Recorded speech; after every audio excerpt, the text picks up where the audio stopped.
நீங்கள் எங்கிருந்தாலும் சரியே உங்களை மரணம் வந்தே அடையும். நீங்கள் பலமான கோட்டைகளில் இருந்தாலும் சரியே என்று அல்லாஹ் தஆலா அந்த வசனத்திலே குறிப்பிடுகின்றார். கண்ணியத்திற்குரியவர்களே, மரணம் என்பது ஒவ்வொரு மனிதனுக்கும், ஏன் உயிருள்ள அனைத்து பொருட்களுக்குமே இறப்பு என்பது இறைவனால் ஏற்படுத்தப்பட்ட ஒன்று.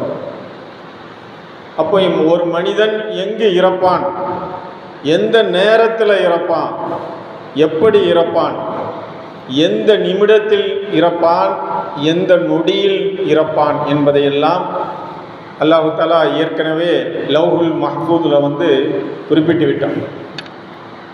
இதில் எந்த மாற்றத்திற்குமே இடமில்லை. சரி, அப்போ நமக்கு சந்தேகம் வரும்.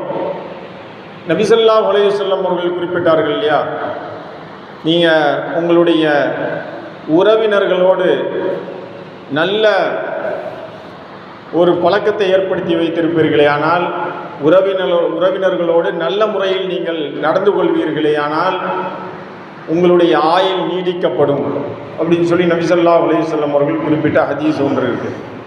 அப்போ நமக்கு சந்தேகம் வரும், எப்படி இது நபி ஸல்லல்லாஹு அலைஹி வஸல்லம் அவர்கள் ஆயுள் நீட்டிக்கப்படும், உறவினர்களோடு நல்ல முறையில் நீங்கள் நடந்து கொண்டால், உறவை பேணினால் உங்களுடைய ஆயுள் நீட்டிக்கப்படும் என்று சொல்லப்பட்டுள்ளது அப்படின்னு நமக்கு சந்தேகம் வரும் இல்லையா? அது என்ன அப்படின்னு சொன்னால், இதுக்கு விளக்கம் என்னவென்றால், அதுவும் லவ்ஹுல் மஹ்ஃபூலில் எழுதப்பட்டுள்ளது. ஒரு மனிதனுக்கு இவர் 60 வயது வரை இருப்பார். இவர் உறவினர்களோடு நல்ல முறையில் இவர் நடந்து கொண்டதின் காரணமாக 10 வயதுகள் இவருக்கு அதிகப்படுத்தப்பட்டு 70 வயதாக இவருடைய வயது அதிகரிக்கப்படும் அப்படின்னு சொல்லி அதுவும் லவ்ஹுல் மஹ்ஃபூதில் எழுதப்பட்டிருக்கு. இது ஒரு உதாரணத்துக்காக நான் சொல்கிறேன். அப்போ அந்த அடிப்படையில் அல்லாஹ் எல்லாத்தையுமே மரணம் எப்பொழுது நிகழும் என்பதை பற்றி அல்லாஹ் தஆலா ஒவ்வொரு மனிதனுக்கும் அவனுடைய தக்தீரில் எழுதிவிட்டான்.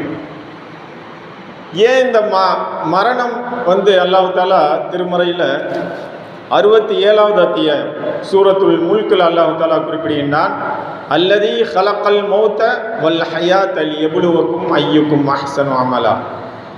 ஏன் நான் இந்த மரணத்தையும் உங்களை படைக்கிறது, அதுக்கப்புறம் மரணிக்க வைக்கிறது, இதெல்லாம் எதற்காக நான் செய்தேன் அப்படின்னு சொன்னால், உங்களில் யார் நல்லவர்கள் யார் கெட்டவர்கள் என்பதை பிரித்து அறிவிப்பதற்காகத்தான் இதையெல்லாம் நான் செய்தேன்.